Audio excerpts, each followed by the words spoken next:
Guys, ഇന്ന് നമ്മൾ ചെയ്യാൻ പോകുന്നത് ചീര കൃഷിയാണ്. അതിനുവേണ്ടി നമ്മളിവിടെ ചീരല്ല, പയറ് കൃഷിയാണ്. അപ്പം അതിനുള്ള പയറ് വാങ്ങി കൊണ്ടുവന്നിട്ടുണ്ട്. നമുക്ക് ഇനി കട്ട് ചെയ്ത് അതിൻ്റെ വിത്തുകൾ എങ്ങനെയാണെന്നുള്ളത് നോക്കാം. കുറേ വിത്തുണ്ട് ഉണ്ടായിട്ടുണ്ടെങ്കിൽ. ഗൈസ്, അപ്പോൾ നമ്മൾ പയറ് കൃഷിയുള്ള മണ്ണ് കൊത്തി റെഡിയാക്കി വെച്ചിട്ടുണ്ട്.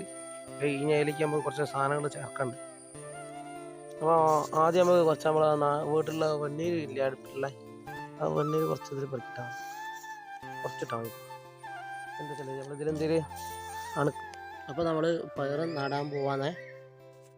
വരുമ്പോൾ പയർ എടുത്തിട്ട് അങ്ങനെ ഇതിൻ്റെ മുഖം വെച്ച് കൊടുക്കാം. ഉണ്ടാവും, വെള്ളാണി ഉണ്ടാവും. ഇവിടെ നല്ല വെക്കാം, നല്ല വെച്ചാൽ അമർത്തൊന്നും പിന്നെ മൂടി വെച്ചാൽ മതി. അതിന് കോഴിക്കൾ കത്തിക്കൊണ്ട് കേട്ടോ. അപ്പം ഇവിടെ പയർ ചെറുങ്ങനെ പൊന്തി വന്നിട്ട് ഇട്ടതാ.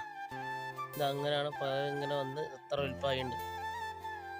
അങ്ങനെ മുട്ടിടാനായിട്ട് മുട്ട് ഇത്ര മുട്ടായിട്ട് ഇതങ്ങനെ മുട്ട് വിരിയിട്ട് ചെറിയ കുഞ്ഞി പയർ അങ്ങനെ ചെറിയ പയറായിട്ട് ഇതാ, ചെറിയ കുഞ്ഞാപ്പി പയർ ആയിട്ട് ഇങ്ങനെ ഇതാ. പയറൊക്കെ ഇങ്ങനെ വലുതായി സെറ്റായി വന്നിട്ട് ഇതാണ്ടോ. പയർ മീറ്റർ പയർ ഇതാ വലുതായി നിലത്ത് കുത്തിന് പയർ കണ്ടോ. പയറൊക്കെ